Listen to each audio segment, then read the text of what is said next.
Hello guys, আমি আকাশ। তো আমি দীপঙ্কর। তো কেমন আছো তোমরা সবাই? আশা করি তোমরা সবাই খুব ভালোই আছো। আমিও খুব ভালো আছি। তো আমাদের এখানকার একখানা বিখ্যাত মন্দির আছে, ওই মন্দিরটার নাম কালীতলা মন্দির। তো চলো গাইজ ওখানে যাওয়া যাক, গিয়ে দেখা হচ্ছে। গাইজ আমরা একটু সামনে গেলে পৌঁছে যাবো। গাইজ আমরা এখন ব্রিজের উপর চলে এসেছি। তো ওই যে দেখতে পাচ্ছি ইছামতি নদী, তো ওই দিকটাই তোমাদের মেন মায়ের মন্দিরটা গাইজ। তো চলো আমরা ওখানে যাচ্ছি, গিয়ে দেখা হচ্ছে। দেখো গাইজ কালীতলার ব্রিজটা ঠিক এত বড়, এই যে এখান থেকে ট্রেন যায় গাইজ, দেখতে পাচ্ছ কত বড় ব্রিজ। গাইজ আমরা প্রায় চলে এসেছি। এই যে দেখতে পাচ্ছ সন্ধ্যা হলে এখানে অনেক দোকান বসে। হ্যালো গাইস, আমরা প্রায় কালী মন্দিরের কাছেই চলে এসেছি। এই যে কালী মন্দির, চলো তোমাদের ভিতরে গিয়ে দেখাচ্ছি। এই যে গাইজ আমরা ভিতরে ঢুকছি। তো ফাইনালি গাইজ আমরা মন্দিরে পৌঁছেই গেছি।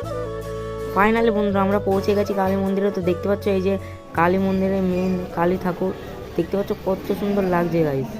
আমরা মন্দির থেকে বাড়ি চলে এসেছি। যদি ভিডিওটা ভালো লেগে থাকে অবশ্যই লাইক, সাবস্ক্রাইব, কমেন্ট করতে ভুলবা না গাইজ। তো আজকের মতন এখানে শেষ, চলো বাই।